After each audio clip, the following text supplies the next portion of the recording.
Hello friends, എല്ലാവർക്കും എൻ്റെ പുതിയ വീഡിയോയിലേക്ക് സ്വാഗതം. അപ്പം ഇന്ന് നമ്മൾ ചെയ്യാൻ വേണ്ടിയിട്ട് പോകുന്നത് ബനാന കേക്കാണ്. അപ്പം അതിന് വേണ്ടിയിട്ട് നമുക്ക് ആദ്യം കായ് നന്നായി കട്ട് ചെയ്തെടുക്കാം. ചെറിയ ചെറിയ പീസാക്കണം കേട്ടോ.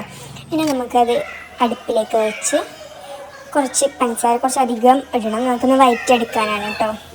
പിന്നെ നമുക്ക് വേറൊരു പാത്രത്തിലേക്ക് 4 മുട്ട നന്നായി അടിച്ചെടുക്കാം.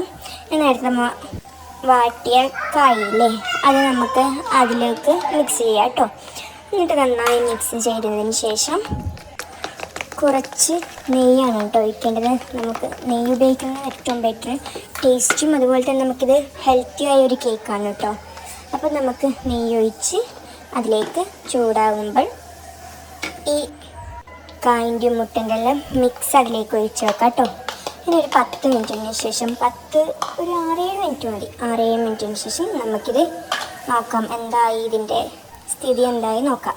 അപ്പം നമുക്കിതൊരു ഡെക്കറേഷന് പോലെ ഇതിൻ്റെ ഇടയിൽ ക്യാഷ്യൂ ഇടണം കേട്ടോ. അപ്പോൾ അത് നമുക്ക് കഴിക്കുമ്പോൾ ഒരു പ്രത്യേക ടേസ്റ്റ് ഉണ്ടാക്കാം. അപ്പം ഇതാ നമ്മുടെ കുംസ് ഇവിടെ റെഡിയായി, അതായത് ബനാന കേക്ക്.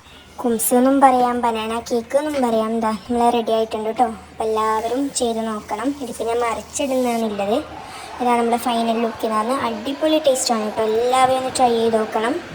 പെട്ടെന്ന് നമ്മൾ വായിലിട്ട് വെക്കുന്ന സമയത്ത് ഇങ്ങനെ അലിഞ്ഞു പോകുന്ന പോലത്തെ ഒരു ടേസ്റ്റാണ് കേട്ടോ. അപ്പോൾ എല്ലാവരും ട്രൈ ചെയ്ത് നോക്കണം. ആകെ 3-4 സാധനമേ വേണ്ടു. നല്ലോണം കുറേ ചിലവാക്കാനുമില്ല, നമുക്ക് വീട്ടിലുള്ള സാധനം കൊണ്ട് തന്നെ ചെയ്യാൻ പറ്റുന്ന ഒരു അടിപൊളി കേക്കാണ് കേട്ടോ. എല്ലാവരും ഒന്ന് ചെയ്ത് നോക്കാം.